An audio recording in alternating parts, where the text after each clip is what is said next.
So here we'll see Solovyov interview Jackson Hinkle. Now, as we talk about this, I want you to hear both what Jackson Hinkle has to say and what he says about Trump's picks, because this is really enlightening. Okay, here we go. Special thanks to the Russian media monitor, as always. Saying good morning, dear friends. This is a difficult day because after the Orishink strike, the idiots did not understand anything and continued a demonstrative strike with ATACMS. Well, okay, so the idiots, that is the West, didn't understand that if we use this ICBM, you're supposed to be intimidated. No, they kept sending more long-range strikes against the Kursk airfield with no results, really. 5 out of 6 ATACMS were shot down. Now, that is what it said according to the Russian media. I'm not sure whether that's true or not, but that's what the Russian media has put out. There weren't 11 planes there. This was meant to demonstrate that they don't fear anything. This was clearly meant solely to show us, look, we don't care. I don't think that that's what it was. I think that they were saying, look, get out of Ukraine because we're going to keep doing this because you're in Ukraine and shouldn't be there. We'll keep causing the horrors we are causing. It's fascinating seeing things the way they're interpreted from the Russian perspective. Let me remind you that we're continuing our fundraiser. Our plans were ambitious. 500 million rubles in 2 weeks. Wait a minute, 500 million rubles? You're doing a fundraiser? But you're Russia. You're supposed to have everything that you need. And you better hurry up with this fundraiser because that 500 million rubles is now worth 450,000 rubles if you just lost 10% in value over the last few days. Thanks to all who are supporting us, every ruble that you send to our fund goes to purchase equipment and all sorts of machinery. Scopes, communication devices, motorcycles, everything our soldiers need. We know these people are fulfilling their specific requests. Point your camera at the QR code in the right corner of your screen. Follow the instructions. American journalist Jackson Hinkle is in the studio. Jackson, it is a pleasure. And I believe that that's a true statement because Jackson Hinkle is a reliable spreader of Russian propaganda. Thank you. World War III won't start during today's program, although it would be cool, actually. Huh? It would be cool, actually? No, I've been thinking about this. In America, we argue about not starting World War III. There's two sides, and one side is saying, look, don't push Putin because you're going to start World War III. And the other side is saying, no, if you don't back Putin up, you're going to start World War III. But there's no side that's saying it's cool to start World War III in the United States. Like, nobody's saying that. Isn't that interesting? But he's saying it's cool. But the result definitely wouldn't be the one that the world expected. Why is it that the United States doesn't want to listen? So he's asking Jackson Hinkle why the U.S. doesn't want to listen. Is there somebody to talk to? There's a lot of people. General Michael Flynn is one of the most outspoken voices who's calling for that. He was high up in the Trump administration in his first term. Well, that's before he lied to the vice president about that he wasn't talking to the Russians and he had to resign. So, I mean, there's that. I think they need to impeach Biden. Huh? I mean, Biden doesn't even know what he had for breakfast. Article 25, I think there's a professor out of Illinois who drew up articles of impeachment. Also on the measure of simply approving long-range missiles to be used in Ukraine against Russia. Okay, so a professor can't do anything about those articles of impeachment. The Congress can, and there's nobody in Congress that's going to be that silly. That's a possible offense. Well, Tulsi Gabbard was stating it's an act of treason from Biden with what they're doing right now. Tulsi Gabbard could claim that she's a poached egg. That does not mean that she's a poached egg. Just saying it's an act of treason doesn't make it so. This is not treason. He's the commander-in-chief. He can do what he wants yet. Basically, they're trying to do whatever they can from the White House, not for peace, but to destroy the United States. What?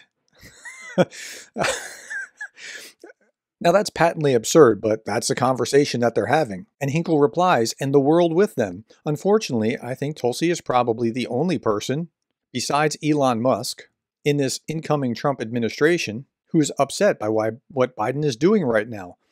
That's great news. If those are the only two that are upset by it, that's a good sign. And I think that Tulsi has a hard run to actually be confirmed in the U.S. Senate, so that would be great. Trump has surrounded himself with a lot of very bad picks. Well, from the Russian or Russian propagandist perspective, that's true, and that's encouraging. But this is the way that he's talking to Solovyov. People who I think are going to be very happy at the prospect of this war escalating into a potential hot war with the United States. Nobody wants it to escalate into a hot war with the United States. They don't want it to grow or expand, but we're arguing about how to keep it from growing or expanding. But props to her for being outspoken. She holds a very important position.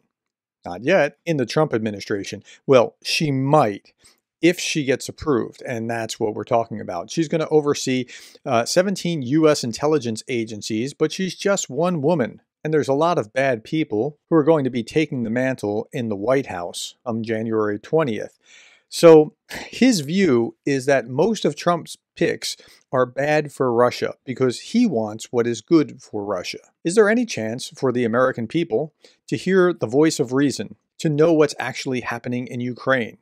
What's happening in Russia, says Solovyov. They're doing everything they can to fight RT. Actually, it could be me. I have no problem addressing the American people and telling them what's actually happening in Ukraine and why it's happening. Well, he has done that. He's addressed why it's happening, and it's because in his mind, Ukrainians are Russians and they're not Ukrainians, and they're Russians who are traitors, and so they need to be exterminated. He's made that very clear. I've talked about that in past videos. Zelensky should be on his hands and knees thanking President Putin that he's being so calm, so rational, and so stable. It's like Dimitri Simes Jr. said, he's a friend of mine, he said, "I'm cautiously pessimistic about the situation with Trump right now." I think that's a very good way to put it. I don't know how well it translates. If you look at the people Trump surrounds with, like Mike Waltz, he's a national security advisor. He wants to destroy the Kremlin. Okay, so you heard that from Jackson Hinkle talking to Solovyov, confirming what I said, that Waltz is actually going to be good for Ukraine. Okay, let's keep going. Elise Stefanik, the UN ambassador for Trump, she said that Putin is committing genocide in Ukraine. Now, I told you that she's definitely going to be in Israel's corner, but she could actually turn out to be positive for Ukraine. These people are insane, says Hinkle. These people have lost their minds. They open their mouths and they badmouth people. And then Trump says, "You see, he's an idiot. He's an idiot. Listen, I'm the good guy. He's an idiot. Look what he is saying." Now, Solovyov continues saying, "I'm one of the major enemies of the West, according to them. I'm sanctioned by every single country in existence, some of which I don't even know, not by the United States. You know, I'm an honorary citizen of Alabama, and I'm not under sanctions." You're an honorary citizen of Alabama? Now, Jackson Hinkle is going to show you how he thinks Russia is awesome here. In Russia, there is such a strong sense of family. There's such a strong sense of honor and dignity. We have a lot of places in America, but there's such a level of consciousness here that you don't find in America. Last week, I was with my girlfriend's family. They are Russian. I was telling her grandma, Eudina, that I was going to be on your show. She got so excited. You have this level of consciousness here that you really don't find anywhere in America. Yeah, well, if you look at the statistics tell you otherwise, that the traditional values in Russia are nothing like the traditional values in the United States, whether we're talking about abortion or drunkenness or beating their wives or murder or you name the topic. Yes, we are different from you, and that is a problem. There are no longer experts on Russia that work for the White House. There used to be experts who loved Russia, who lived in the United States. Well, maybe if you stop doing the things that you're doing, there would be people who love Russia yet again. At any rate, okay, that's just showing you what this conversation was like and what Jackson Hinkle is saying, and that he loves Russia to the tune that he's spending time getting along swimmingly with Solovyov, the chief propagandist. But what I want you to see here is that even though Jackson Hinkle's looking through these lenses of Russia is awesome, what was he saying about the Trump administration? He was actually saying that Trump's picks are probably going to be bad for Russia. Solovyov wasn't disagreeing. Okay, tell me what you thought about this. Put those in the comments below. Thank you for the time. Thank you for the likes, the shares, the subscribes, and thank you for being the kind of person who cares about Ukraine.